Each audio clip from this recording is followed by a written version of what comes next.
Shalom, everyone. Thank you for joining me on this beautiful Wednesday, if you're on YouTube. We are going to resume our study in Exodus and the Wisdom of Solomon, which has been a very, very good book. Hope you guys have been following along.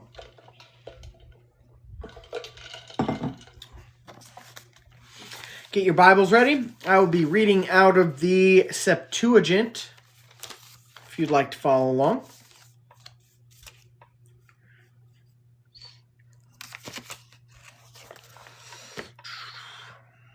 All right.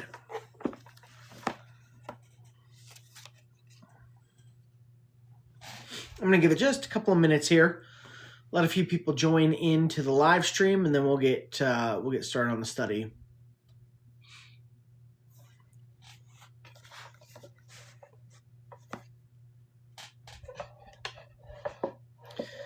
Hey, Shalom, Pamela, Ken, thank you guys for joining. I hope you're all doing well this evening.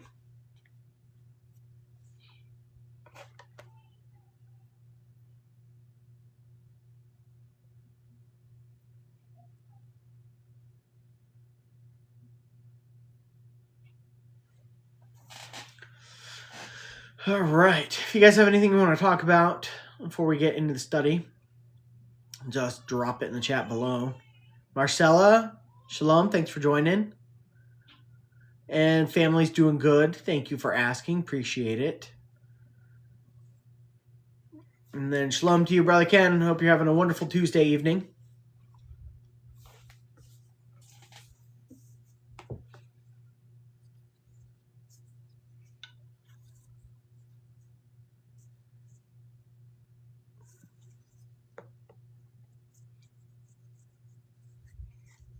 Quiet in the live stream.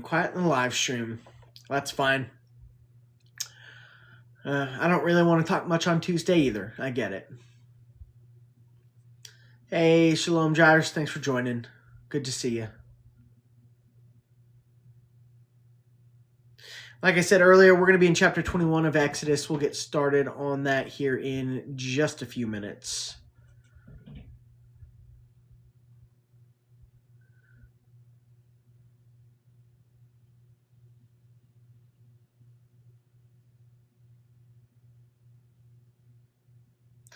Let's see, Jill, I've never read much in Exodus. What are your thoughts on raising the Christos oil?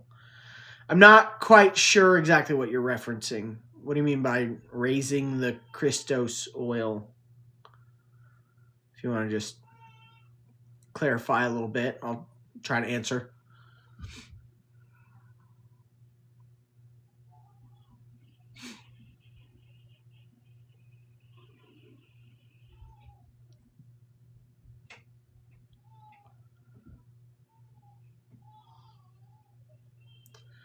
Like I said, I'll probably give it about 5 more minutes here, and then we'll jump into our study for the night. So give everybody a chance to join in the live stream and get your Bibles ready to follow along.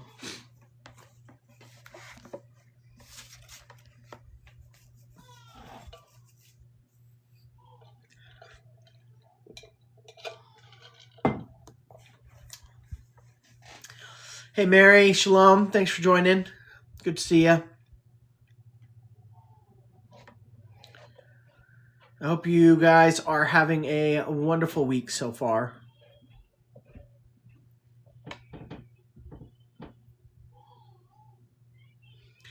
That's the oil your body releases when you meditate on the Most High's word. It's scientifically connected. Interesting.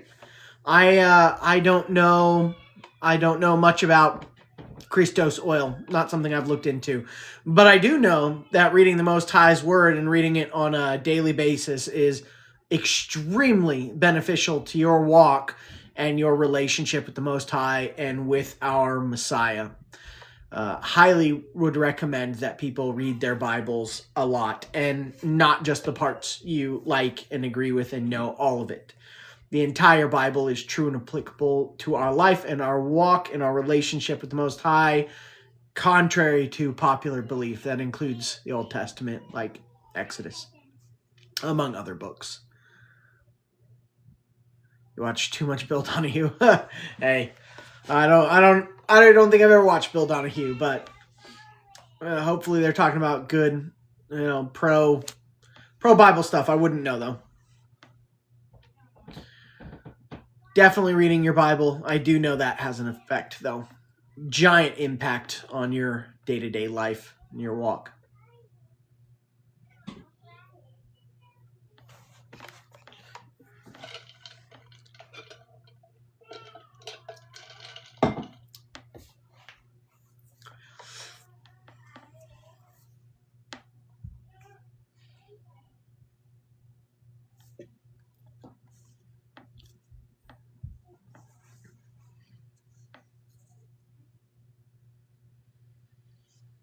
All right, quiet in the live stream again. I'm going to give it just a couple more minutes, and then we will get rolling. But while we wait, I do want to talk about a couple of things. I do have a little bit of housekeeping stuff. So one, our Passover camping trip that we are planning, still haven't completely nailed it down, but I think we're getting very, very close. So we're just a couple of quick things. Join the email list if you're not already on it and you're wanting to. That's where we send out anything information wise related to the gatherings for the biblical holidays. And then the name studies that we've been doing and my wife's been doing have been getting emailed out through that. So my link tree on TikTok and YouTube, you can click on the link tree and then it'll open up and it'll say community email list. Just put in your information and then you'll receive the information that we email out to you guys. The name studies have been going up about once a week-ish in there. And it's been kind of nice between the email list and the studies on YouTube and the studies on TikTok. There's usually something for most of the week to help you guys with your studies if you don't like doing it alone or just want a different opinion or, whatever. So join that. And then a couple of things for the Passover camping trip that I can tell you right now. The dates will be from April 7th to April 14th, 2026 on the Gregorian calendar, obviously. So you'll probably want to plan on taking those days off. Plus, I'm going to try to get there a day early and leave a day late wherever we go because I don't want to break stuff down on the high Sabbaths, which is the beginning and the last day there, high Sabbaths. So that's up to you guys, though. But April 7th through April 14th is Passover on the Zadok priestly calendar that we keep. So you can plan for that. And then the places that we have been looking for camping, they all pretty much are averaging around $30 a day for a campsite. Some of them were a little lower if you were just doing like a tent camping. But if you're doing any type of like trailer, RV, anything like that, they're all around like I'd say the $30 to $35 a day range is what almost all of them were looking like. The places we've been looking do have cabins and motels that are close, but those are obviously going to cost you a lot more than if you are camping. A lot of those seem to be $75 to $120 a night, roughly, depending on the cabin or the motel. So just give you a rough idea of prices. So just keep that in mind. Hopefully you can swing it, I'm trying to give you guys, 4 months heads up so that, maybe chunk away $100 or $200 every paycheck to save up for it. Start planning now, request the time off early. We will have the details locked down, I would imagine, within the next week or two, hopefully. That is the plan. And then I'll let you guys know, obviously, on the live stream, and we'll send out all the information on the email list. So plan for that. If you don't think you can swing it financially, reach out to me. I may not be able to help, but I may be able to help. I don't know. I'll see what I can do. So just reach out to me and let me know, and at the very least, I'll do whatever I can do to help you guys out if you think you can't afford the trip and you want to come. So other than that, we do have some prayer requests. One, Brother Luke and 2, Brother Daniel, and then Sister Holly. They're all having some spiritual battles and some stuff going on. If you wouldn't mind keeping them in your prayers throughout the week, I'll probably bring this up again on Shabbat, but Brother Luke, Daniel, and Sister Holly all could use some prayers. So please keep your prayer sword sharp and keep them in it. Other than that, that's bulk of the housekeeping stuff I got. Still, if you wouldn't mind praying for our brother whose granddaughters have diabetes as well. Just keep in your prayers for another week or so. Much appreciated. Other than that, we will get into our study soon. I don't have too much more housekeeping stuff. That was the bulk of what I wanted to go over.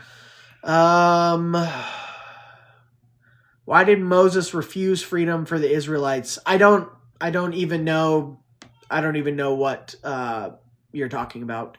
You'd have to be a little bit more specific, because walking in the way of the Most High is freedom, and the people of Israel, they really chose not to do that for themselves.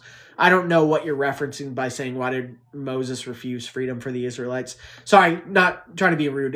The question doesn't make sense to me. So if you want to elaborate, I will try and answer it. All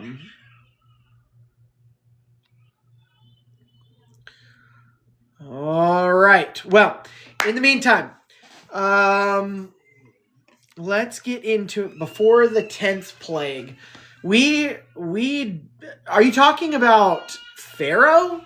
Because Moses didn't refuse freedom for them. Pharaoh did. Pharaoh didn't want them to go.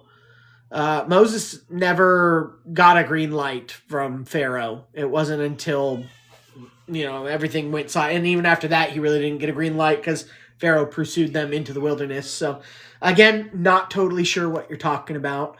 Don't know if you have the names mixed up there, but feel free to reach out to me.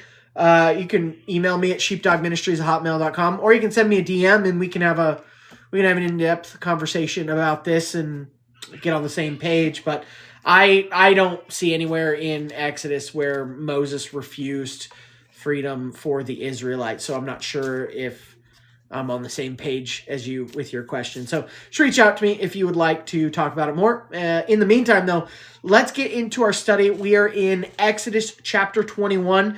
These are going to be some miscellaneous laws. So let's just see what we can learn from it, if you guys want to follow along. Exodus chapter 21.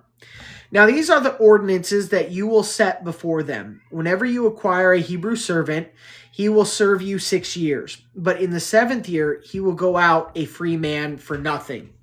So this is talking about the Shemitah year, right? Every 7 years, it's like a Sabbath, right? And all debts are wiped out, right? If someone became in servitude for you for some reason, like, hey, you loaned me enough to buy my house and my land, now I'll work for you for 7 years, 6 years, whatever, right? At the end of the contracts could only be so long before people would get set free. The debt would be wiped clean.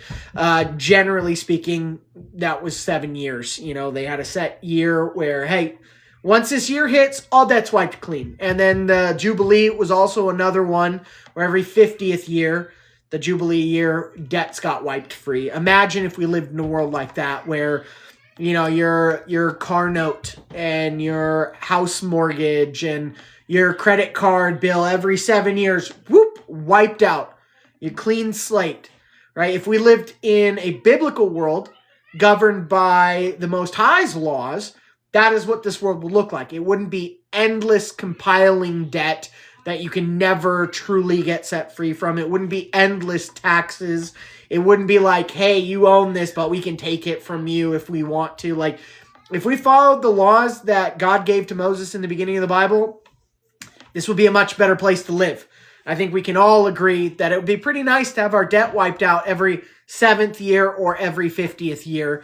Then you can always see an end in sight. Like, hey, this car note isn't going to crush me forever. Hey, this mortgage payment isn't going to crush me forever. It's not going to be for the next 30 years. It's not going to be for whatever. And that's what you get with the Most High's laws. I sure do wish we lived by them, and we will. Those of you that actually care about the Most High and having a relationship with him and doing what he asked you to do, those are the people who our Messiah is going to come back for and establish them as kings and priests and rulers and just all around great people in the millennial reign. So, anyways, we will live by those laws. Better get used to them now and start accepting them now. It'll make the transition a lot easier for you guys. All right. But in the 7th year, he will go out a free man for nothing. If he comes in alone, then also will go out alone. But if a wife comes in with him, his wife also will go out with him. But if the master gives him a wife, she bears him sons or daughters, his wife and the children will belong to his master, and he will himself go out alone. So this is where you can get into some interestingly long debates about what this means. Remember, we don't really live by these laws, unfortunately.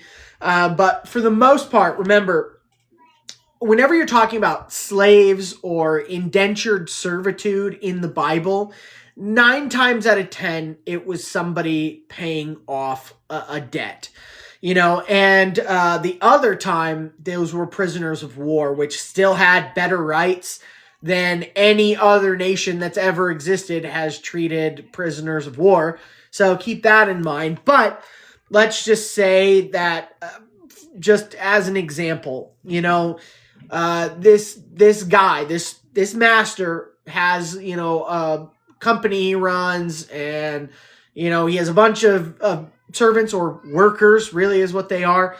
Maybe he gives his daughter as a wife to this person who could be a prisoner of war, could just be an indentured servant, right? So in relation to that, in biblical law, right, there is something as far as he has legal authority over the children and his daughter that would have been given to this man in this situation. So now, again, it would all be situational, right? So it's not like, he's kicking the guy out of the house and be like, oh, you can't take your wife and your kids anywhere, they're going to stay here. It's not that kind of a thing, right? People tend to jump to the worst case scenario in their mind when they're looking at something, and that's just not what it is. It's just saying he has legal authority over them, and if he wanted them to stay and not leave, then he has that legal authority until whatever provisions would happen in place, or until whatever court would rule over it if there was somebody else that, if this guy didn't agree, they didn't get along, whatever. There are systems in place for that. He could go to the Sanhedrin, he could go to the local council of elders, and they would preside over the matter and judge it based on the circumstances. Or, again, not even, that's worst case scenario, but this is just laying out who has authority over these people in this type of a situation. And it doesn't necessarily be like maybe his prisoner of war slave, he likes him so much and he gives his daughter to him as a wife, and then they have children, right? He has legal authority over that, but he might still let them all just leave. If the slave, remember, relative terms, if the slave wanted to stay, he's bound in other parts of Torah to let him stay, right? So if this guy, his 7-year contract is up and he's like, hey, I want to stay here and I want to work for you, and he could be bound to that. Right? We've seen that, the part of the Bible where it talks about basically piercing his ear. So that's a provision that could happen. He could let his wife, the master, let his daughter and grandkids go with the man if they wanted to go somewhere else. It's all situationally dependent. You don't always have to jump to the worst case scenario, but he would have some form of legal right over them in this matter. That's all it's saying. All right. His wife and children will belong to his master, and he himself will go out alone. Right? Situationally dependent. But if the male servant says in reply, I have come to love my master and my wife and my children, I do not want to depart a free man, then his master will bring him to the place of God's judgment and will bring him up to the door of the post, and his master will pierce his ear with an awl, and he will serve him forever. Right? So you can say, hey, It's not better out there. I don't want to leave. I want to stay here. I want to work for you. I want to be your guy. And remember, again, not always jumping to the worst case scenario. There are many times where this would have applied, like Eleazar with Abraham, right? Just a really good servant, right? Who wanted to stay with the family in the house. It's not like he was treated like a member of the family, right? So you don't always have to jump to the worst case scenario when you think about these laws. And that's what a lot of people do, especially a lot of people that don't know the Bible, and they challenge people like me who are trying to show you what the Bible actually says and how to apply it properly.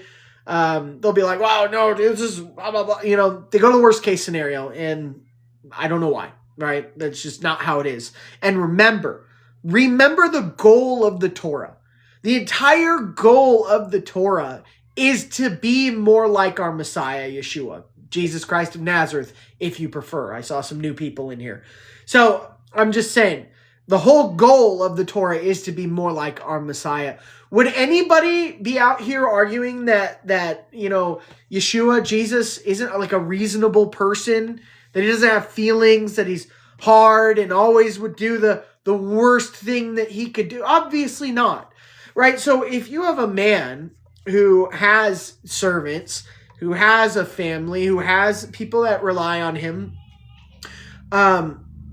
it's pretty logical to think that if he is actually following the Torah, he's going to be a decent person, right? He's going to be like Abraham. He's going to be like Noah. He's going to be like David. He's going to be like Yeshua, our Messiah. So I'm just saying, right? There's a lot of plenty good reason to think that all these situations would be handled in a reasonable manner by reasonable, good people. Just food for thought. Verse 7, but whenever a person sells his own daughter as a household slave, she will not go out as, right, don't jump to the worst case scenario. Right? As a household slave, she will not go out as the slaves go free. If she is not pleasing to her master who designated her for himself, he will release her upon payment of a ransom.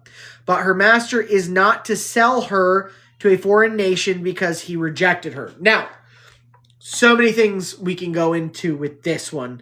In a nutshell, right, I could choose as a father to give my daughter's hand in marriage to another person, right? Sell her. Talks about the bride price in the Bible. Heck, it even talks about that in the New Testament, right? So it's not like this is anything crazy to think about, but we don't live in that world. And now we live like you get to make your own choices no matter what. Nobody has any type of authority or anything in your life. And honestly, it's just like, just think about it. Just think about a father and his daughter. I have 2 daughters. I can promise you that their best interests are in my heart with all my decisions regarding them, right? And I would have to believe, as a reasonable human being who's trying to walk by the laws of God and be like our Messiah, he also would have his best interests of his daughters in mind. But he would have more authority over them back then, like legal authority over them, than you would get in like our nation today, right? Once my daughter turns 18 in this country, in this land, she's has every right to make every single decision all on her own according to the law of this land.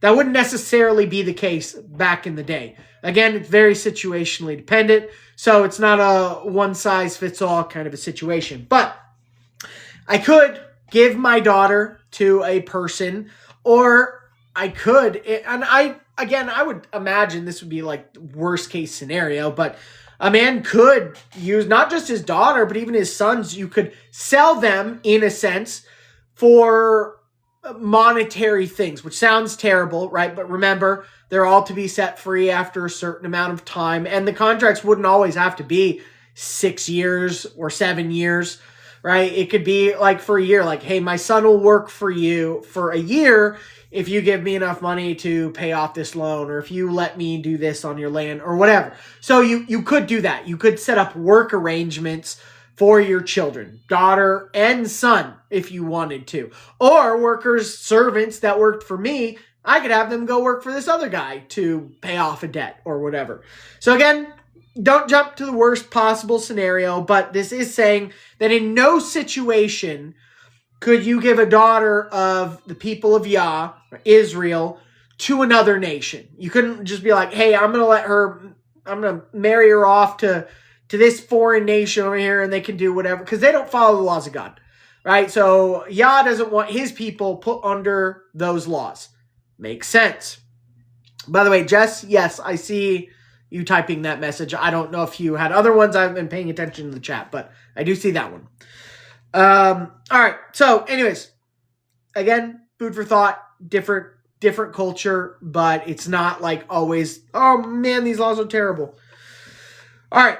Verse 9.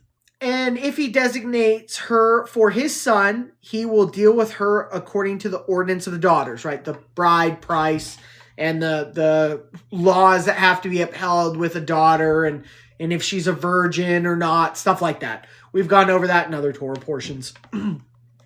Verse 10. And if he takes a different woman, he will not decrease her needful things and clothing and conjugal rights. So this is one of the verses in the Bible about taking on a second wife. It's worded differently in some of the other translations, but you can still get the gist. And if he takes a different wife, a secondary wife, he will not decrease her needful things or clothing or conjugal rights. So he's saying if he marries another woman, you can't just put this lady in the closet and not give her what she needs and treat her as lesser, right?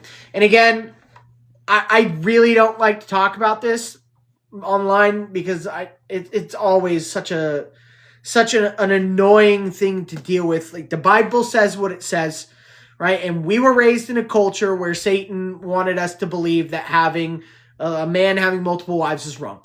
It doesn't say that in the Bible, not in the Old Testament, not in the New Testament. A lot of the verses people bring up in the New Testament are in Paul's letters, which are taken vastly out of context, as they do with the rest of Paul's letters, right? So I'm just saying, if you read the things in the New Testament that people say forbid this law of God, Moses didn't make this up. Moses did not make this up. This was God's law. And he says it multiple times in the Bible, in his Torah, about laws for a man with multiple wives. Now, a woman can't have two husbands because that gets into some of the not so good things, but a man could have multiple wives and it was not considered a sin. I can give you all the scriptures that you'd like. If you want to study this out for yourself, email me, sheepdogministries@hotmail.com. Send me a DM. I'll send you a bunch of scriptures where you can self-study this thing. Again, I'm not condoning it. I'm not saying, hey, men, go out and marry multiple women. I'm not saying any of those things. I'm just defending the Bible. The Bible says what it says, and I don't care if our culture doesn't like it because I follow the Bible, right? And this wasn't a sin, and there's good reason for it in the scriptures. As a wife can cover multiple children, a man can cover multiple wives, and Yeshua can cover multiple men since Yeshua is a man's covering. Unless that woman does not have a man, then Yeshua becomes her direct covering. Right? And there's a lot to be said for how covering another person works in the scriptures. And if you believe that a man could not cover more than one person, then I'm sorry to say there will only be one more person entering the new covenant. There will not be thousands, there will not be millions, and there certainly won't be billions either way. But Yeshua has to be able to cover more than one person, or else you can't come into covenant. So food for thought on that one as well. Not trying to, again, not condoning it. Men sleeping around is not condoned in the Bible. Having multiple wives is, right? If you do it the right way and you don't, dip your foot into some hot water. Because we've seen some situations where men had multiple wives and it wasn't great, right? But there's also situations where men did have multiple wives and nothing bad's ever mentioned in the Bible, right? Really depends on where everybody's at and your mental state and maybe even where you're living, right?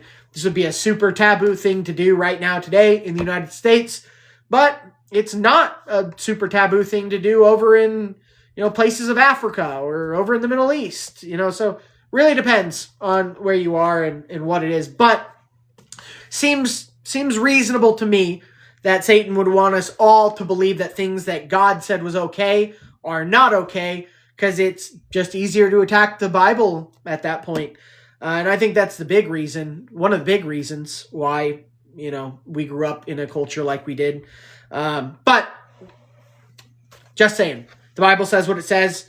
You can like it or not, but I'm going to defend it. So this is one of the laws where having multiple wives wasn't wrong in the Bible. It is what it is. Get over it. Not a big deal. Verse 11. And if he does not do these 3 things for her, she will go forth freely without silver. All right. So there were grounds for if a man married another woman and he took away her rights, her conjugal stuff, her clothing, things she's needful. There were rights for her to leave that relationship. And we can, there's laws for divorce in Deuteronomy 24. Obviously, the people of Israel were divorced from the covenant in Jeremiah chapter 3 because of adultery. So this would be one of those things, though, where you can really see the true need for divorce in the scriptures is adultery. That's really okay, if you divorce this woman for adultery, nothing wrong is happening here, vice versa. So just saying, there are other reasons in the Bible to divorce, but the real big one, honestly, if you're in a marriage, I think really you should do your very best to stick it out and make it work and be a good husband or be a good wife and do everything in your power to make this relationship work if adultery is not involved. Now, obviously, this part is my opinion because the Bible doesn't specify, but I believe abuse, physical abuse, is another reason for ending a relationship. Again, not specified in the Bible, which is why I'm clarifying that it's my opinion. But let's be real here. Again, if everybody was living by the Torah, a man wouldn't be beating on his wife. You know what I mean? There wouldn't be any of that going on. But we live in a really crappy world that's not governed by Yah's laws, and we've all made terrible choices seeking out to marry people that we should have never married in the first place. There is something to be said for, what is and is not your fault in a relationship, but I don't think anybody should have to worry about their life in their relationship. If you're literally my husband's going to kill me, I'm legitimately worried about that.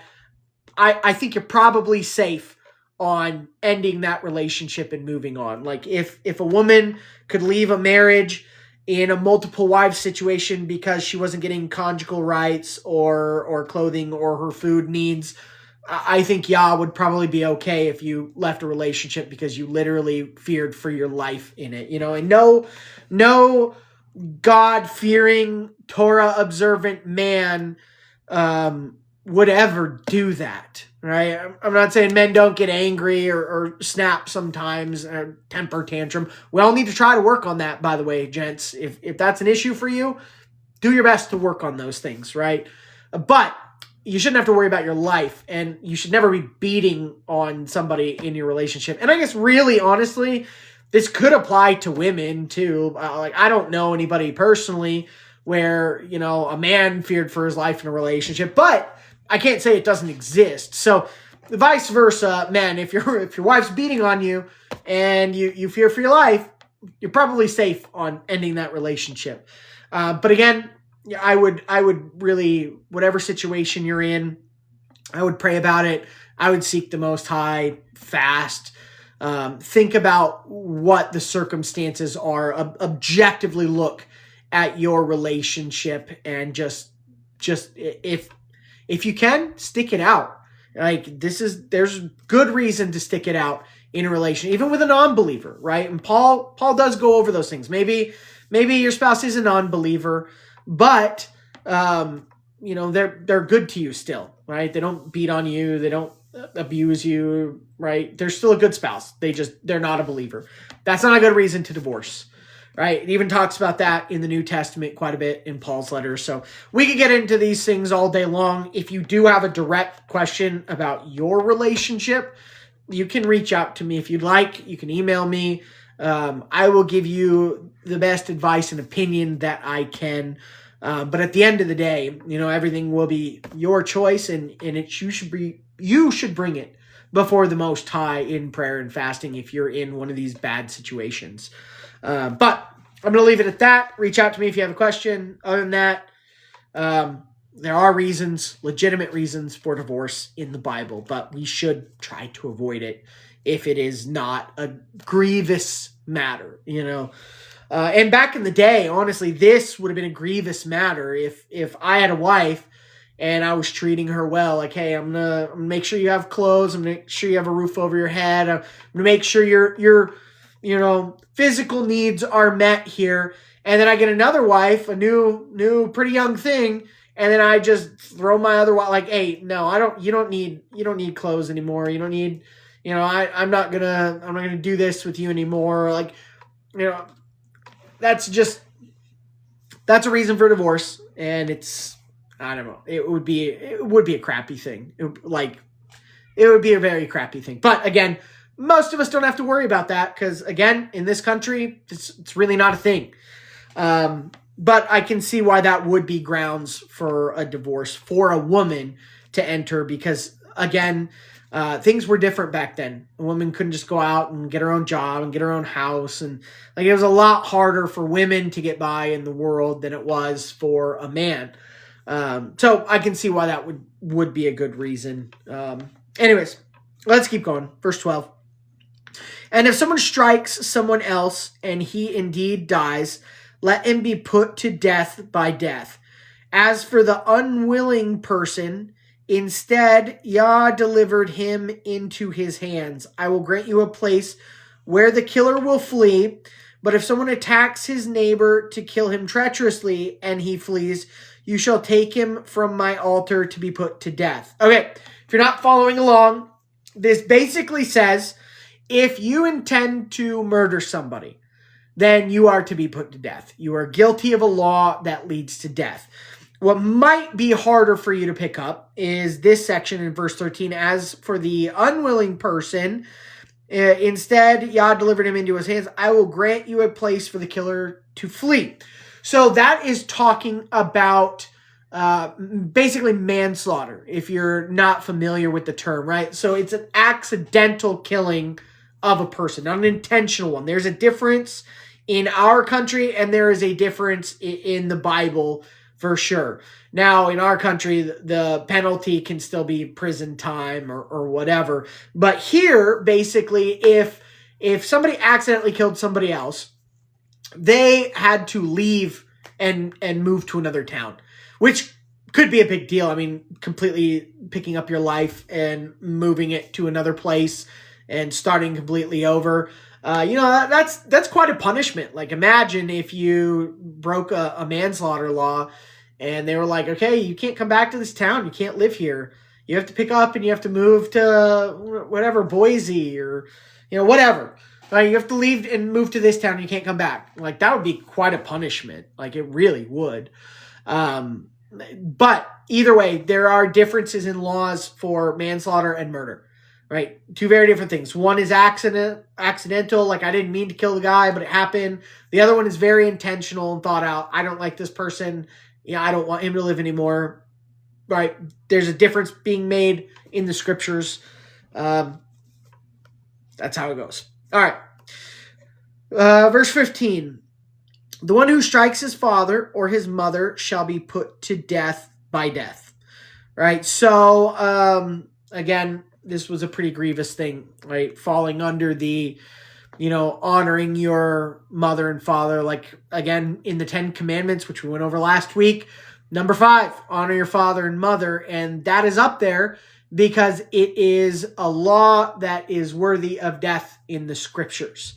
Now, again, this would all be situationally dependent. It's not like you could just like my toddler has an outburst and smacks me and put to death. Like, it's not how it works.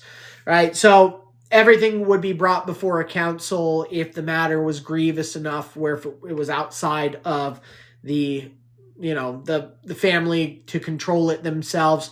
It would be brought before the council, and they would look over the whole matter and judge rightly. That's what they're supposed to do, anyways, based on what the book says. So think about it this way too, though, right? Our ultimate Father is the Most High, right? And just like Yeshua said when he was talking about, my Father's, the Most High, right? He had a physical father, and he's talking about you shall call nobody your father except, right, the Most High. So at the end of the day, this mother and father, you could look at it as the Most High and wisdom, really, because I see wisdom in the feminine sense. Just an opinion on that one. But either way, if you dishonor your parents to that level, then really you're dishonoring Yah. Like the chain moves up, right? So this is why it's such a severe and grievous matter, because you are doing things that grievously go against what the Most High says is right and is wrong. You are going against your Creator, right? Just like mother and father are your Creator in a sense, but it all trickles back up to the Most High. So when you dishonor your parents, you're dishonoring Yah. When you dishonor your parents, you're dishonoring Yah.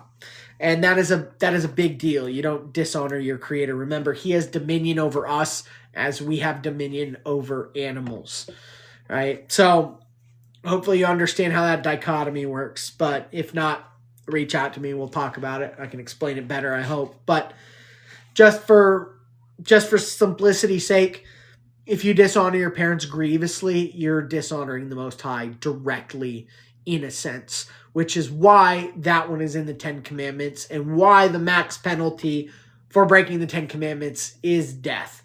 And don't think that just because you don't experience physical death here on this earth that the Most High isn't going to judge your sins. He knows everything, and that should terrify you. And that fear right there is what keeps you on the right path. It keeps you from doing the wrong things. Keeps you from continuing to do the wrong things. So fear of Yah is good. And I see why honoring your mother and your father is such a big deal to the Most High. Again, I have an hour and a half long study with this with Leaving Churchianity on my YouTube, how to honor your mother and father, because I do want to clarify. We talked about this last week. Honoring your mother and father doesn't mean doing everything they say, right? So like if your mom is like, hey son, rob a bank for me, like that's not okay, right? Your parents can't compel you to break the laws of God or the laws, even of the laws of man. They shouldn't be. In a sense, if they did, they would be the guilty party, but we're not gonna hammer out negligence and liability in this case, just again for simplicity's sake, right? Somebody that's observing the Bible would never ever compel you to break the laws of God, right? So a good mother and a good father would never put you in that position in the first place. But if that is the position they're trying to put you in, like, hey, my mother said, if I don't eat unclean and break the Sabbath and just steal from this place, that I'm not honoring her. Well, that spoiler alert, that's not how it works in the Bible. So go check out that study on my YouTube, hour and a half long study with Leaving Churchianity about this. I think it was a good study, very helpful if you are in a situation where you are still under the rule of your parents and your parents are imploring you to do things that are against Scripture. So just go check it out. Verse 16, the one who verbally abuses his father or mother will be sentenced to death. Whoever kidnaps any one of the sons of Israel and oppresses and sells him, and he is discovered with him, have him to be sentenced to death. Right? So again, kidnapping is going to fall under of the 10 Commandments, theft. Right? Theft of a person, that is kidnapping, that is punishable by death. Right? So, but you do gotta understand again, all these matters are situationally dependent. Like if a man steals a loaf of bread to feed himself and his family, he's not going to be put to death. But if you steal a person, with malicious intent, that is worthy of death in the Scriptures. So you should probably avoid that. All right. Anyways, verse 18. And if two men angrily confront each other and the other one strikes the neighbor with a stone or with his fist, and he does not die but is confined to his bed, if when he gets up, the person walks around outside on his staff, the one who struck him shall be innocent, except that he shall pay for his unemployment and his medical expenses. So, again, we're getting into like a liability situation as to, what person is guilty of what if he does this. Well, what is the penalty here that somebody is to serve in this situation? A lot of this stuff is more geared towards like what we're reading at the moment. It's geared towards like judges and understanding how this works, but it's not like you can't take away from this, right? You need to understand what laws you should not be breaking here. Even though we're not the ones that are judging the matter in this day and age, you can look at the judgments and the law and you can say, okay, I know I need to avoid this situation. Even if I'm not technically bound by this law or have an overseer that is going to apply this law to me in this country that I live in, you're trying to operate by God's laws first and foremost, living. So look at these situations he says is deserving of death, and whether or not it's applicable in your life. If it is something you can avoid, day-to-day life, hey, don't put myself in this situation, that is something you should do, something you should consider if the matter ever presents itself, right? So this is why we read these laws and why we talk about them and why we're supposed to read them and go through them every year to stay up to date, where we can say, okay, I know I'm not supposed to be in this situation, right? Doesn't matter how this country is going to judge the infraction, right? In this country, adultery is not something that is worthy of death. If it was, boy, I think we'd have a lot less cheaters in the world. But in this country that we live in, adultery is not a death sentence, but in the Bible it is.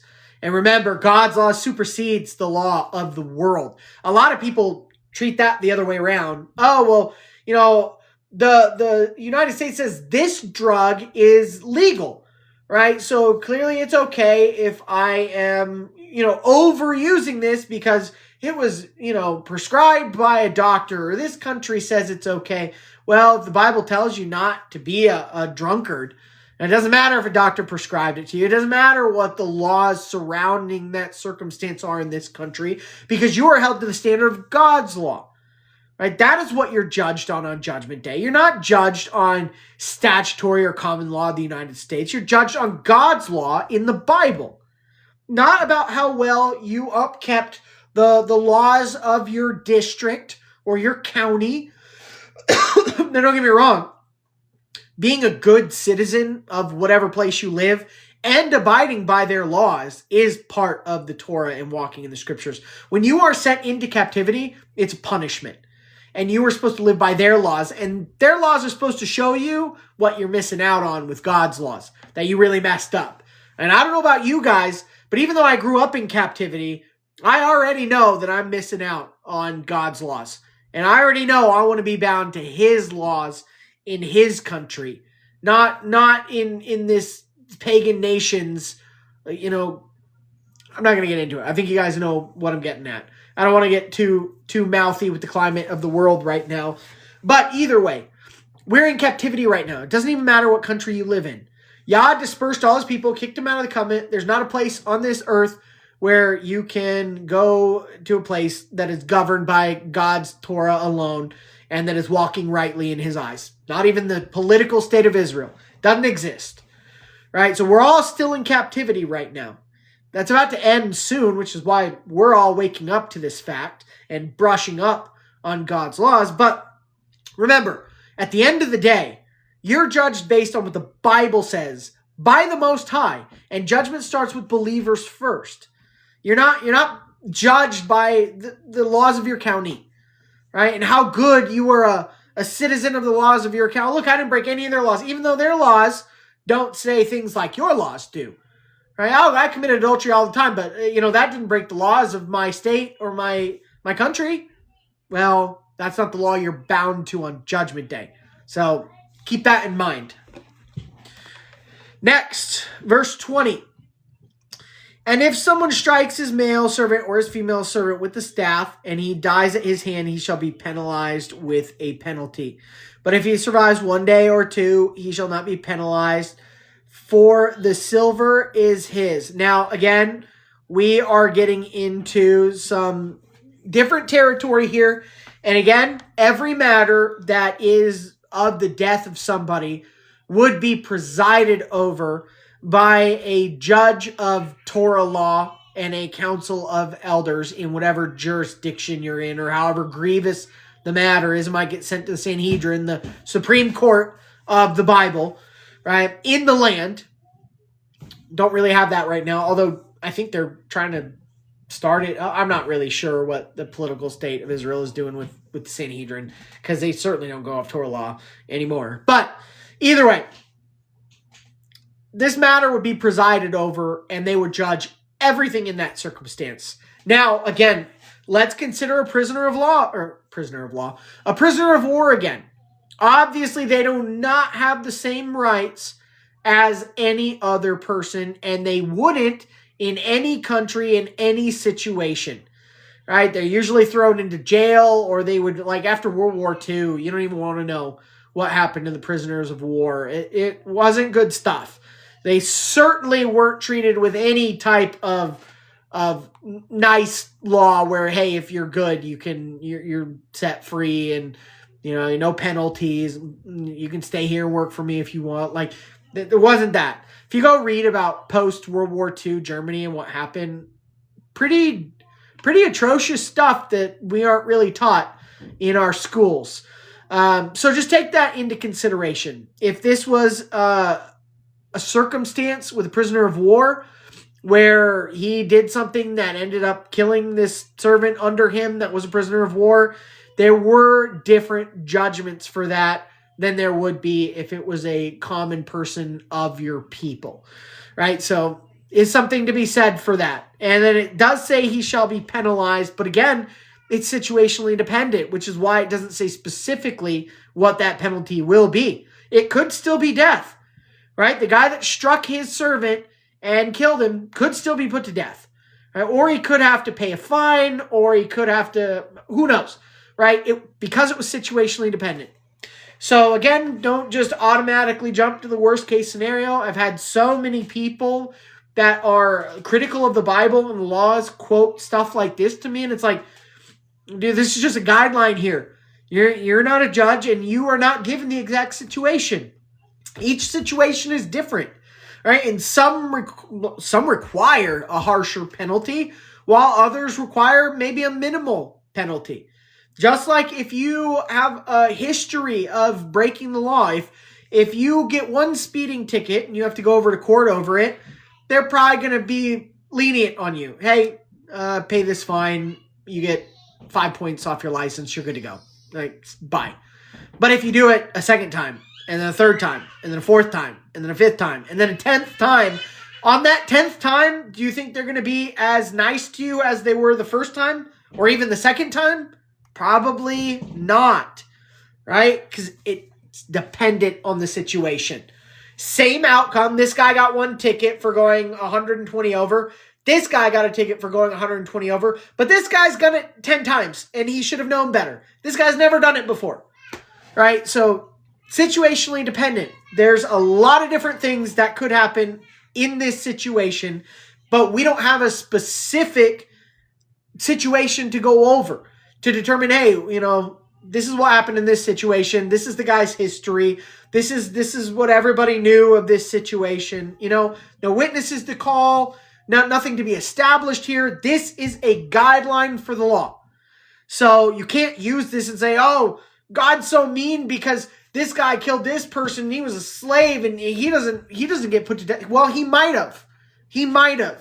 It depends. All right, so it's just annoying to me. I'm sorry, I don't mean to get fired up, but it's really annoying to me when people that know nothing about the law or biblical law walk in, read 2 verses, and think they understand everything. That is not how it works. I would love to see those people try to act as their own lawyer going to court. Good luck with that. right? And you want to come and argue me about this when you don't know the first thing about interpreting it. You don't even know how your own law works, let alone biblical law, and you're reading one sentence and you think you have it all figured out. It takes years and years of deep study to figure this out. And still, it's an ongoing process. It's not like I have everything figured out, but I have devoted the time to understanding it, right? So I will say, not tooting my horn or anything, but I'm probably a better person to ask about how the laws of the Bible work than most people in a Christian church. And that's because they don't read it, they don't study, they don't make an effort to understand it. And lucky for me, I actually have a background in understanding the laws of this country. My current job outside of teaching the Bible, this isn't really a job, right? This is just the least I can do for the Most High is give some of my time back to you guys and study with you guys. But even in my current job, I deal with the laws all the time. So I have to know how they work, right? So that gives me a leg up in understanding this stuff. And it takes years to understand it. And most people just don't. And they're not making an effort to understand it. So it does irk me when people quote one verse and they think they have it all figured out. And it's like, you're not considering a whole lot of stuff in your rendering of the law here, which you, again, know absolutely nothing about. So just maybe this is why the Bible tells us that we shouldn't speak on matters we know nothing about. Find that in Proverbs, by the way. Good advice, right? You don't know nothing about it. Maybe hold your tongue. Maybe just engage these instead of this, right? Something that a lot of people in this day and age could take some advice for. Hey, even myself included, right? Sometimes I speak a little bit too much instead of listening, but neither here nor there. Verse 21, but if he survives 1 day or two, he shall not be penalized, for the silver is his. And if two men are fighting and they strike a pregnant woman and her child comes out unformed, so like a miscarriage, he shall suffer financial penalty according to whatever the husband of the woman may impose. He shall pay a judicial assessment. So again, it really is situationally dependent. There is something I want to point out here to you guys real quick. In this situation, this is an accident. This guy didn't walk up and punch a pregnant woman in the stomach with the intention of killing her child. If he did, he would immediately be put to death. That is murder. And in the Bible, I take that back. In something that should be considered the Bible, but is not in there, the Didache. Those of you guys that have studied that with me, I wholeheartedly think that piece of writing should be in the Bible. There are some bad translations of it, so keep that in mind when you're trying to look for a copy. But a good translation of it should absolutely be in the Bible. And that clarifies that abortion is murder, right? If you as a mother intentionally abort your child, God considers that murder. The apostles considered that murder. And any rational human being that has half a brain cell would realize that you're intentionally ending a life. That is murder, right? So this is an accident. This is manslaughter, like we talked about earlier today. He didn't intend to do it, but it happened. And there will be a fee, a penalty for that, which again is situationally dependent. So can't talk on the matter, but this was an accident. Verse 23. But if her child was formed, he shall pay life for life, eye for eye, tooth for tooth, hand for hand, foot for foot, burn for burn, wound for wound, bruise for bruise. So again, if he causes her to die, if he causes the child to die, there is something that, again, situationally dependent. Can't say. It would depend. But if the child does survive but comes out messed up, well, this is where that law comes into the kid's blind because of you. Eye for eye, right? The kid doesn't have his arm because of you. Arm for arm, right? And again, even that could be situationally dependent. It really really depends. It would be so hard to blanketly assign in every situation a penalty and a judgment. If they did that, we wouldn't even have courts of law anymore. Oh, you did this, you're dead. Oh, you did this, 50 years in prison. Oh, you did this, right? There wouldn't even be a jury of peers to listen to what happened and come to their own conclusion about the penalty that should be associated with it.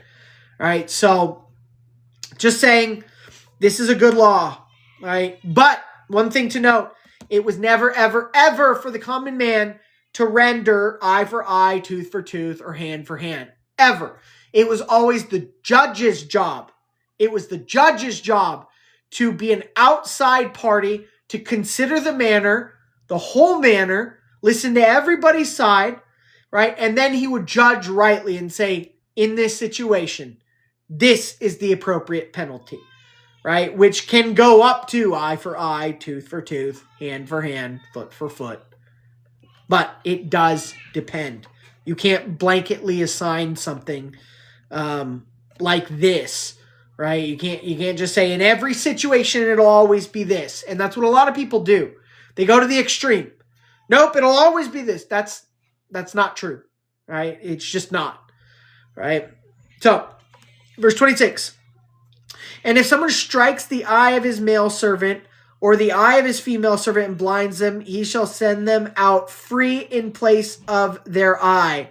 And if he knocks out the tooth of the male servant or the tooth of his female servant, he shall send them out free in place for their tooth. And again, really depends on the situation. Always depends on the situation, right? So this is just saying there will be a fine associated with this. And a lot of times, like, think about it.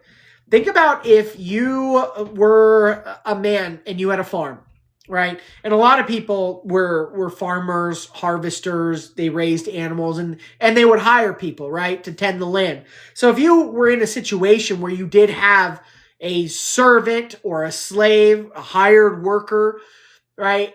Who knows what that situation is that caused it? It could have been an accident. It doesn't specify if this is an accident or on purpose, right? Which would be one of the things that would be taken into consideration in the court hearing over this matter, right? Was this an accident? Did he do it on purpose? Was he intending to blind the guy?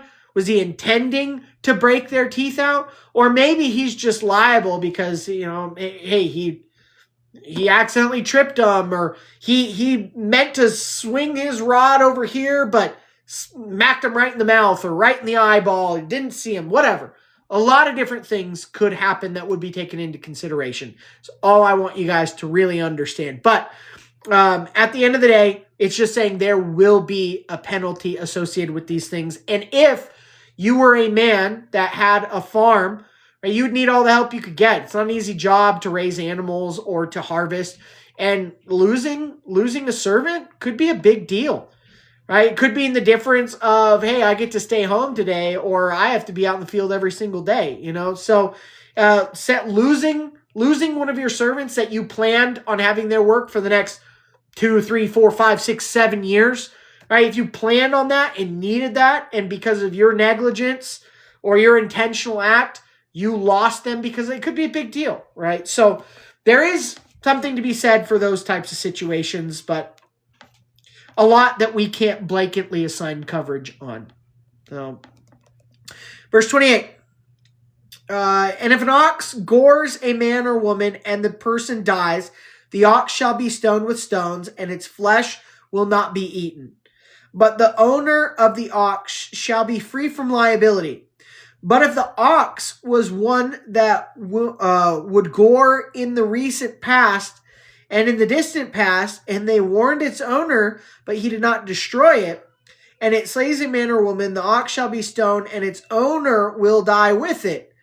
Right? And then, again, one of the things that we've been talking about this whole time is taking into consideration the certain circumstances surrounding this situation, right? Like, most people don't have oxes, right? But a lot of people have pit bulls today. Let's think about a pit bull. Big thing. And I've side note on pit bulls. I have known people that have them, and all the ones I've been around are like big babies. Like they look big and strong and tough and mean, and right. I certainly wouldn't want to piss one off, but I've been around a lot of them, and they're like just dogs. Like it really depends on how you raise them. They're not like raised up and they're inherently bad. It's usually the owner and their lack of proper training the dog or how they trained the dog wrongly, to be this guard dog without.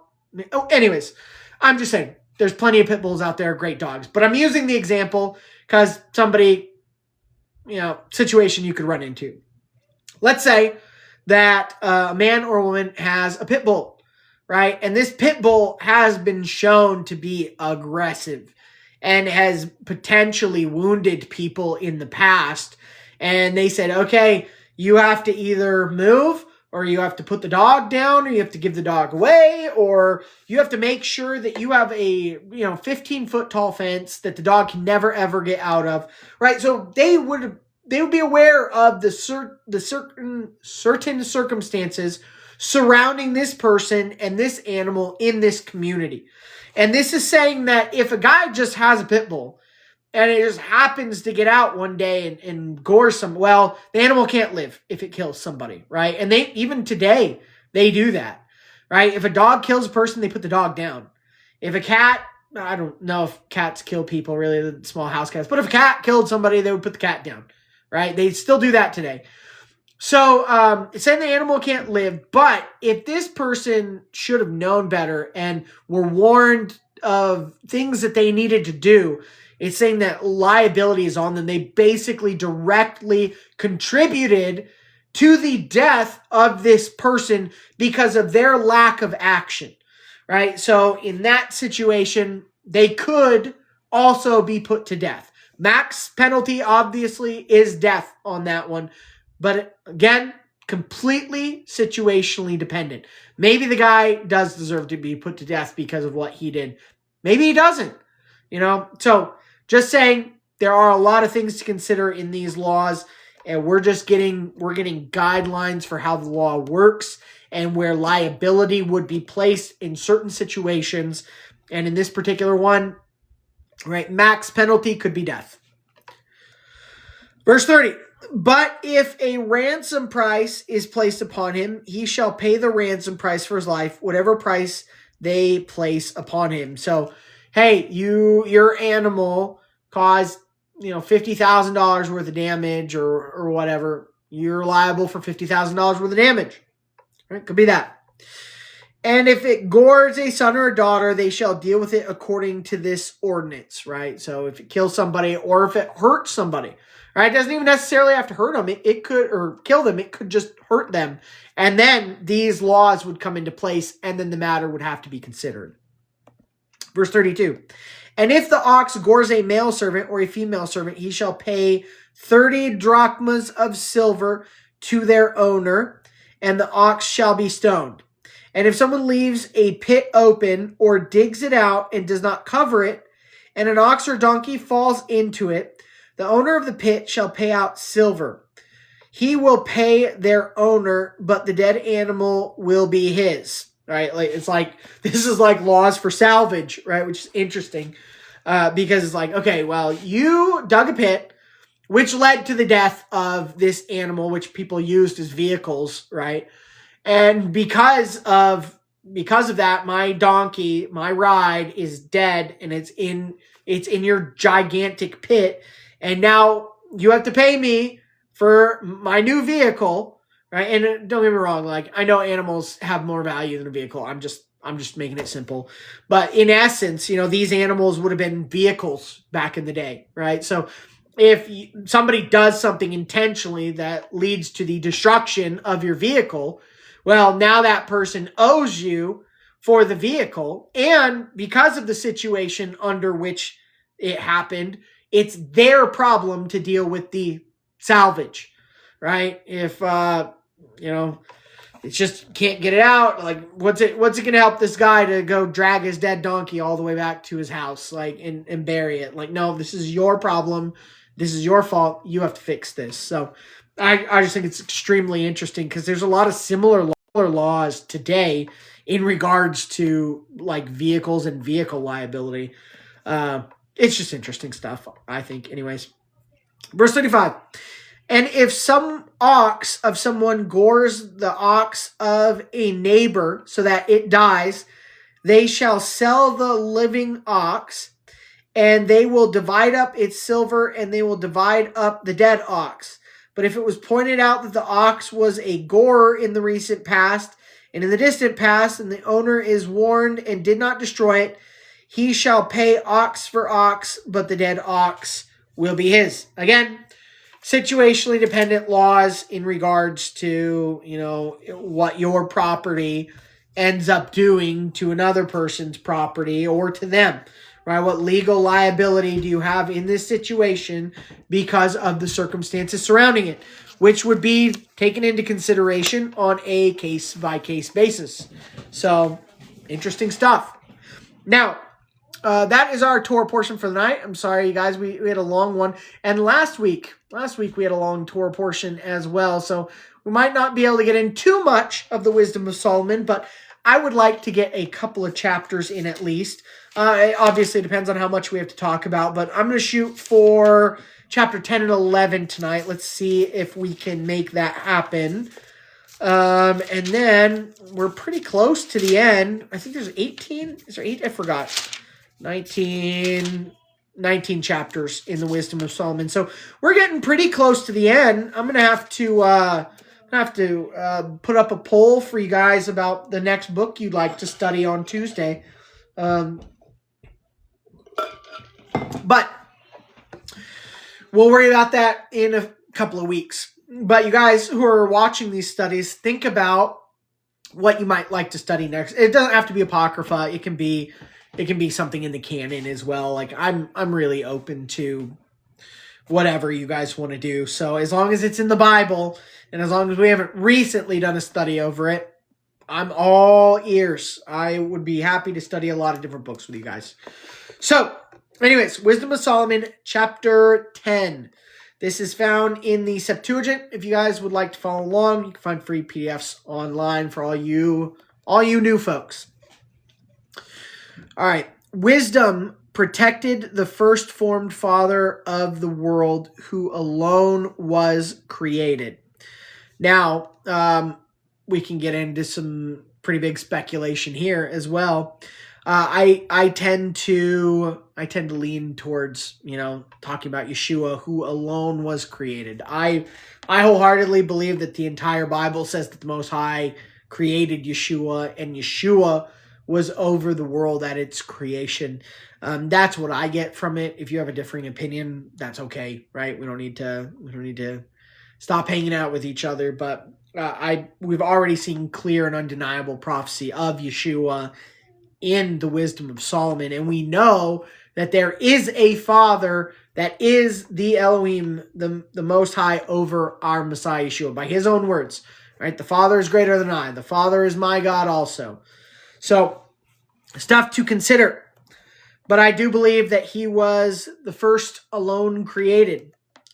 And she delivered him out of his own transgression, which could mean a lot of different things. Not that he was like a sinner at the beginning or something like that. But to be honest with you, there's a lot of stuff we don't know about the creation of the world and what was before it and what's above it and what's underneath it. We do not have all the information, right? So, but I don't believe that he was, when it's talking about, and she delivered him out of his own transgression, I don't believe that it's talking about, he was in transgression before the world was created or during the time of the world created. It could very well mean delivered him out of his transgression in this world, and not that his transgression is sin related, although he took on the sins of the whole world, one could argue. So anyways, that is a really speculative verse that we could spend a lot of time talking about. I'm not gonna waste a lot of time on it tonight because of how many different doors we could probably open up if we wanted to really dig into just one verse and the meaning of it. But let's keep reading. For now, just again, don't assume the worst case scenario. It's usually not the accurate one. Verse 2, and she gave him power to rule over all things. But when the unrighteous one left her in his anger, he perished by his brother murdering wraths. And this could very well be talking about even Satan. You know, we know that Satan is also a son of God. If Yeshua is a son of God, you know, in a sense, they'd be brothers, right? We know that there's good brothers. We know there's bad brothers. Again, a lot of speculation on this particular chapter, or these particular verses in the chapter anyways. On account of whom wisdom again preserved the earth when it flooded, piloting the righteous one through worthless wood. Wisdom also, when the nations in evil agreement were confused, found the righteous one and kept him blameless before Elohim and guarded him strong against compassion for his children. Wisdom rescued a righteous man when the ungodly were being destroyed. He fled the fire descending upon 5 cities. So again, we're in biblical history too. Cain and Abel, Lot, Noah, right? Going through some biblical history. Of which still as evidence of the wickedness appointed a smoking barren land and plants bearing fruit unripe at their season, a pillar of salt set up as a monument to an unfaithful soul for disregarding wisdom. Ooh, don't disregard wisdom.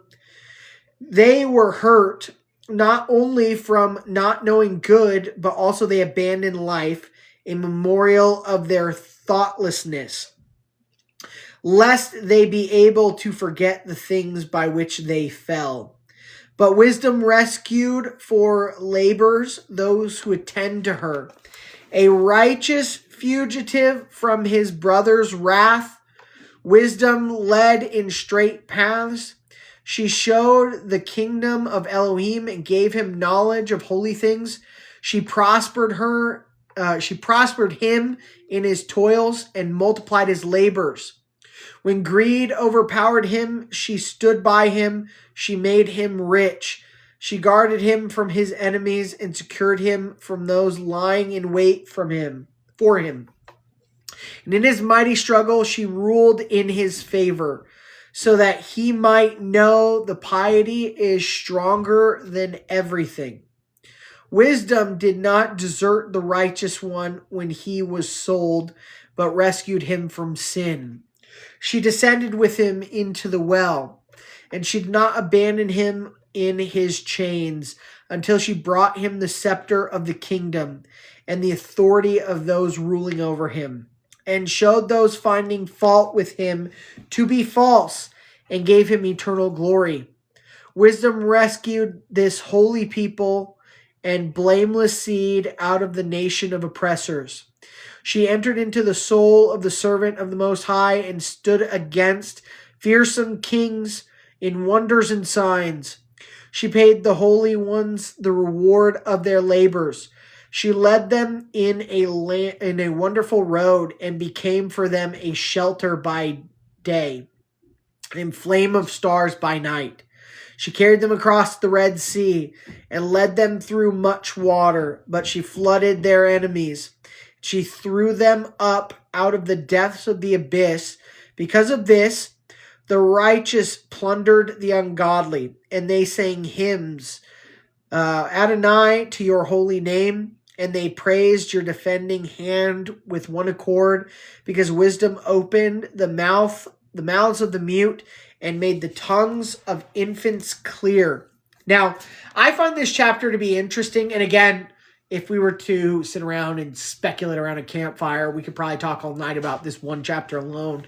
But just in a nutshell, I think it's pretty cool that it assigns wisdom in this chapter like a physicality, for lack of a better term. Like, it makes wisdom a person, not just like an intellectual idea, right? Like, oh, I am wise, right? Not like an intellectual thing. It makes wisdom like the Holy Spirit, like literally assigns wisdom attributes. And I just think it's pretty cool, and it's beyond a lot of people's understanding. It's just not something that this world really knows anything about. And again, I'm not even saying I have it all figured out. I don't think I do.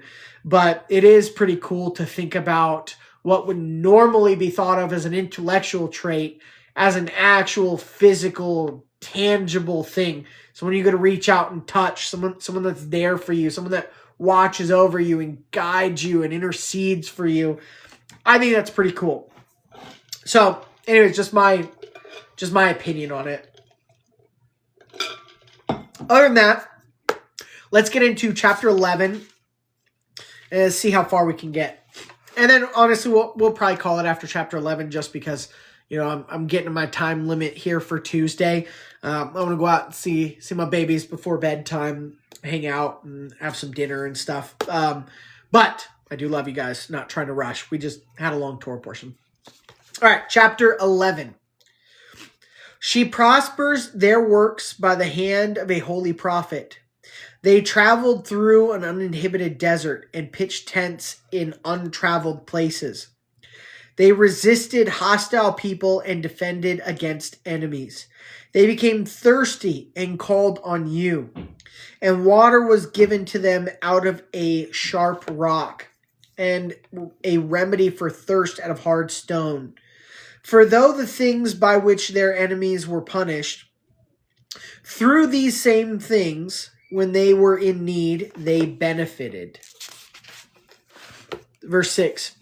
Instead of a fountain of an ever-flowing river stirred up in defiled blood, in rebuke of an edict of killing children, you gave to them abundant water unexpectedly, showing through the thirst at that time how you punished the opposing people.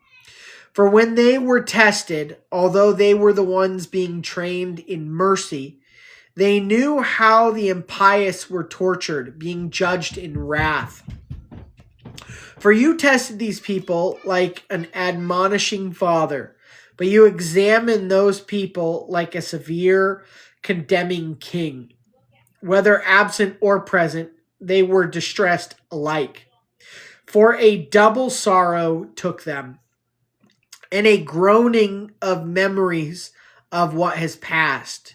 For when they heard that through their own punishments they were doing well, they understood that it was of the Most High. For they mockingly renounced him who had long before been thrown down to be exposed. And on the completion of the outcome they were amazed, when they thirsted unlike the righteous. But instead of their thoughtless reasonings of unrighteousness, by which they were misled and were worshiping unreasoning reptiles and vile vermin. Again, interesting verse, considering all the stuff that's coming out in the world. Either way, there were plenty of false gods that were set up to look like reptiles and vermins, and for all we know, they literally looked like that. I know that sounds crazy, but the stuff I've been seeing over the last years, maybe not so crazy. There's a lot of weird stuff in this world, and I truly believe that the truth is stranger than fiction. Like, we don't know the half of the weird stuff going on in this world. So if this was a literal verse, I could believe it. If it's spiritually speaking, obviously I can still believe it. But either way, no matter what context you put it in, I could see it having some merit. Just throwing that out there. All right. You sent upon them a horde of unreasoning animals for punishment, so that they might know that through the things one sins, through these things one is punished. All right. So talking about how they saw, like all of this, talking about how they saw the oppression and the double standards and the impiousness and They saw the punishments, right? They saw what a wicked world looked like. And instead of walking out of that world and saying, screw that world, I don't want this and us to be anything like that, they not only spiritually remained in Egypt, but they physically wanted to go back. Like we've already read about this in this study. They wanted to go back, right? So they saw all the terrible things and they should have known better. And it didn't have a change that it should have had. Right? It obviously didn't have a change of their heart posture. It didn't have a change of their spirit. They continued to walk in unrighteousness and just not understand. They did not understand, which is hard for me to believe.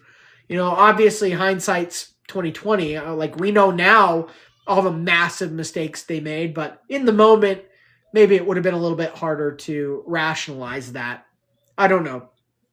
I really try not to judge these situations because I don't think that we would have done any better, right? Like, unless we could go back in time with the current knowledge that we have, I'm not sure that we would have done any better if we had lived in that time and experienced those things. Like me and my wife were talking about, Adam and Eve, and, there's a law in the Torah about how long you need to wait after you have a baby until you can have marital relations again. All right. And if you have a girl, it's double the time. It's 40 times 2. It's just 40 days for a boy, but it's 80 for a girl, right? It's like a double punishment for a girl. And, me and my wife were just talking about that. And she was like, why is it worse for a girl? Like, what's, and I'm like, well, because Eve's the one that really screwed up in the garden.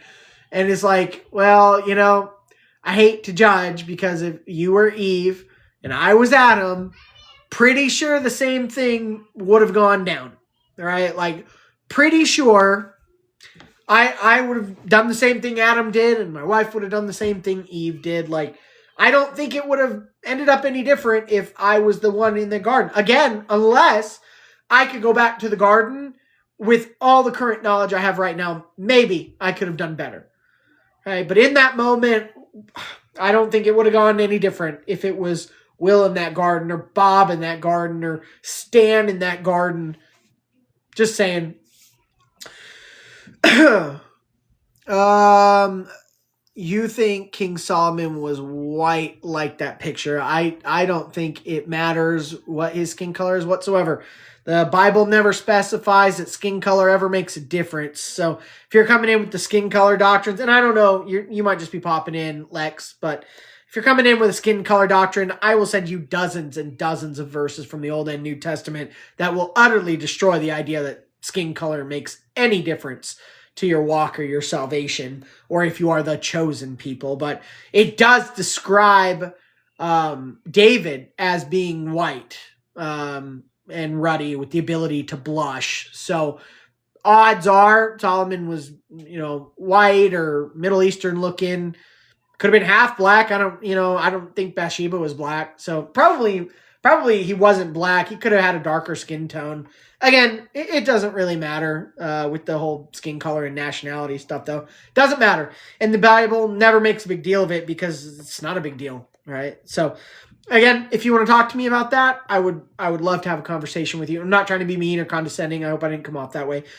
Reach out to me. You can email me, sheepdogministries@hotmail.com. You can send me a DM on TikTok, or if you want to go watch this later on YouTube, write me a message on YouTube. I will be more than happy to have a conversation with you about that. So, but at the end of it, I really don't think it matters. And I have a lot, and I mean a lot, of scriptures to back that position. But we can talk about that later if you'd like to. All right. Verse 16. So they might know that through the things one sins, through these things one is punished, right? You reap what you sow. That's what that's getting at. For your hand, which is all powerful and created the world out of formless matter, lacked nothing to send a horde of bears or fierce lions upon them, or newly created unknown prey full of danger, whether puffing a fire-breathed blast. By the way, dragons were real. I bet you that T-Rexes were probably dragons and raptors were probably baby dragons. Dragons were real. All right. They hid that from us in our history. A lot of information about that starting to come out. I know that, again, might sound crazy to somebody new here, but go look around. And there's a reason, I think, that after all of this truth has been coming out, then the internet gets swamped with AI. So that you won't trust anything you see. You'll be like, oh, yeah, this is just AI. This is just like, it's going to make us jaded to finding truth on the internet now because of AI. You're not going to be able to believe anything you see out there. Like, it's literally ruining anything. The whole picture it didn't happen argument is now gone with AI.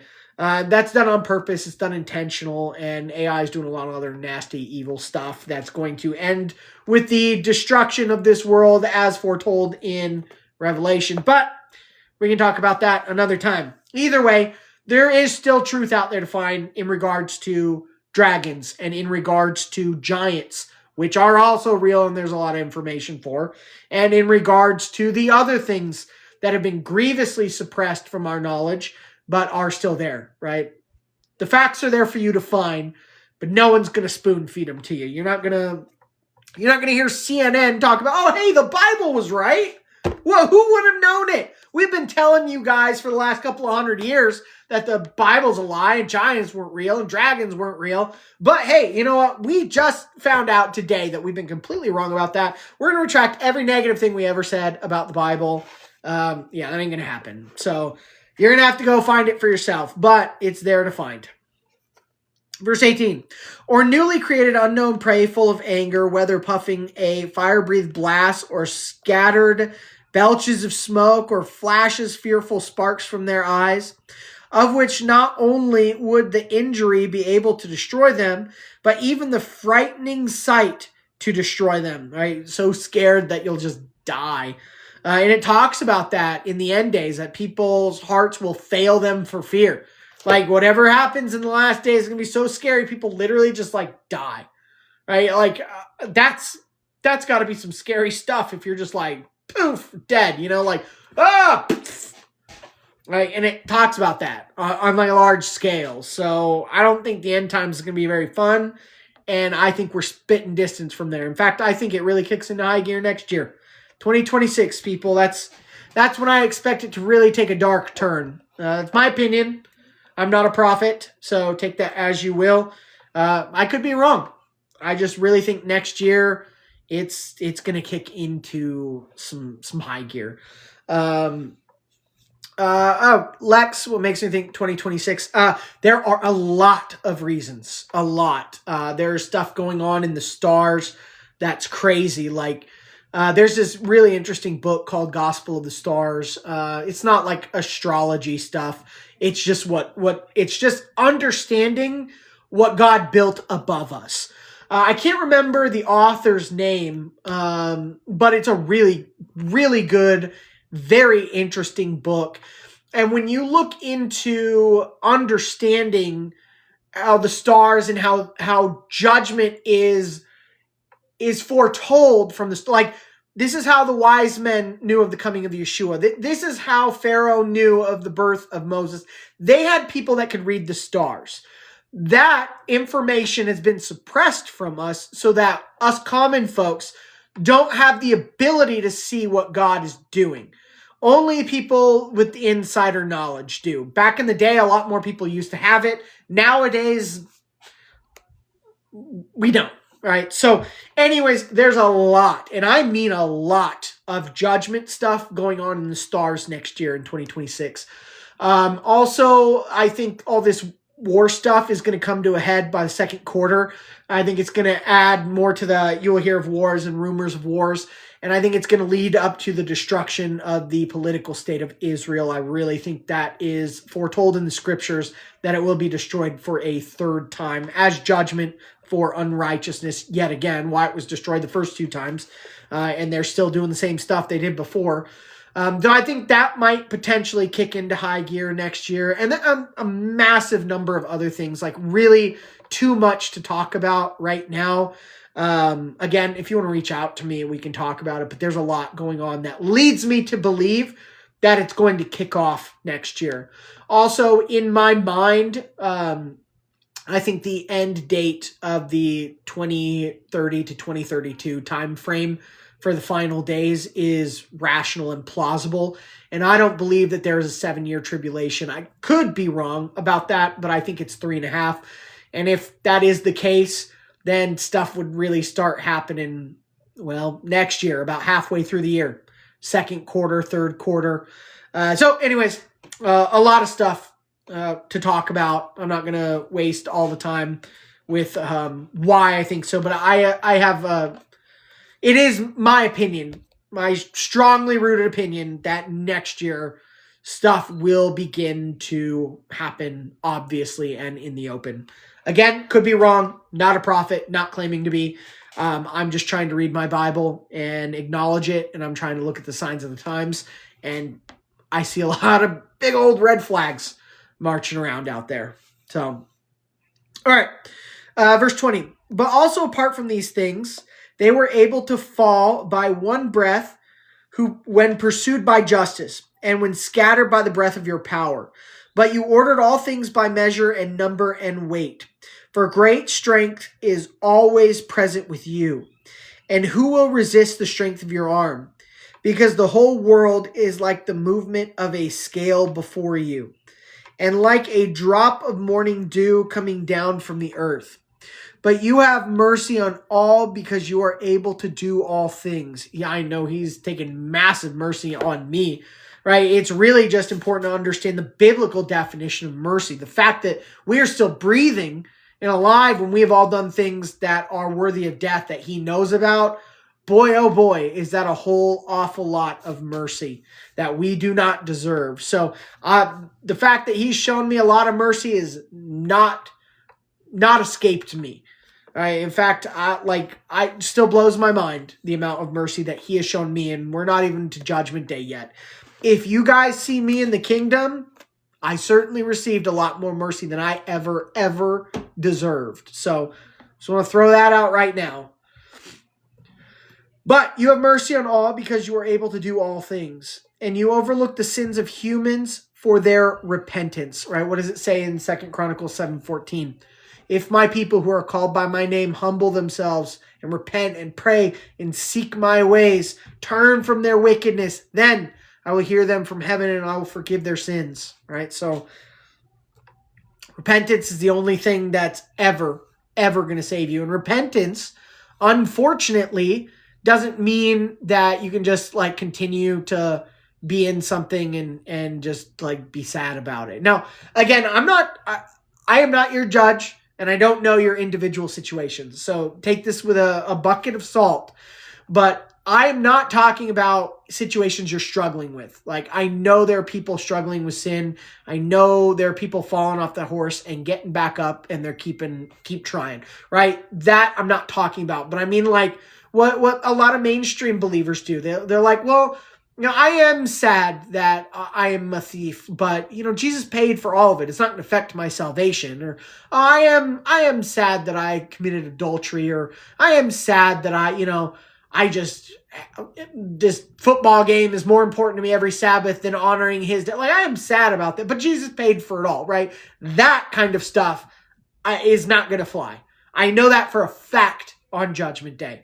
Now, as far as struggling with your sins, keep struggling, and hopefully it gets easier and easier and easier for you to the point where you're no longer even struggling with it. It's just done and dead and gone. If you're struggling with sins, keep struggling, struggle harder, right? But if you're just like, Jesus paid for it, yeah, that's what I'm quite certain is not going to fly on Judgment Day. So anyways, verse 24, for your love all things that exist, and you detest nothing that you made.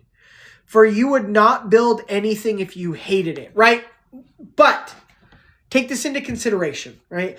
Again, when examining Paul's letters especially, right, why you're given the warning, 2 Peter 3:15 through 17, that, you know, Paul's hard to understand. Make sure you don't become lawless because of it. When Paul talks about everything that God created is good, fact, everything that God created is good. Now, humans tamper it and we alter it and we mess with. We're the ones that mess up what Yah made. But think about what we just read. It says basically the same thing. For God loves all things that exist, all the things that he made, right? For everything God created is good. Absolutely. But you're supposed to use the things God created with the intentions that he created them with. He didn't intend for you to eat pigs. He didn't intend for you to eat... I'm sorry, my phone is making a lot of noise. But he didn't intend for you to eat pigs or catfish or oysters. He made those things to be the garbage cleanup systems of the world. Right? That was their purpose. And he says, hey, these aren't food for you. Don't eat them. Right? So I'm just saying, like, you can like pigs. There's nothing wrong with liking pigs. Are cute. Some of them, not all of them. Right? I've seen a lot of cute baby pigs. I've seen a lot of not cute pigs. And, you know, one might think a crab or a lobster is cool. I don't know about cute is the right word, but it doesn't mean you can't like them. You can't, you know, put one in your fish tank and admire it. There's some really cool looking lobsters and crabs out there. Still doesn't make them food though. Right? So you just got to understand those things. For everything God created is good, but he defined how you're supposed to use and honor that creation and how you're dishonoring it or misusing it. Like, that's the whole point of reading your Bible, is to figure these things out. Hey, this pleases God. This doesn't please God. So I'm gonna make sure I do the things that please him and avoid the stuff that doesn't. Right? So there's nothing wrong with God's creation. There's nothing wrong with pigs or liking them or turtles, whatever else. Right? You can have a pet. My dogs are unclean. I love those little buggers to pieces. I'll kiss them on the face all day long. But I ain't gonna eat one. They're like, you're not supposed to eat them, right? They're not food, but they do have a purpose. Everything that God created is good. But we need to understand how he wants us to use and honor his creation. And a lot of people that have a Bible in their hands and claim to believe it are ignoring that stuff. So you've got an imaginary friend who won't shut up. You know what? I don't think the Most High created that imaginary friend. So back in the day, I would have told you to not skip your little yellow pill. Now, I'm pretty sketched out by what might be in that little yellow pill, so I don't know. But tell your friend I said hi and to make sure that he keeps the Torah. Moving on. Verse 25. But how would anything remain if you did not want it? Or what was not called by you be preserved, right? He preserved what he wanted to preserve in the flood.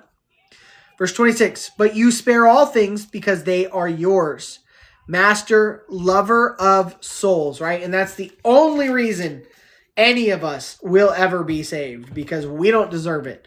Just like it says in the Bible, our heart is continually wicked all the time, and we have to fight that daily. And it ain't easy, right? But it's what you're called to do. And one day, you won't have to fight.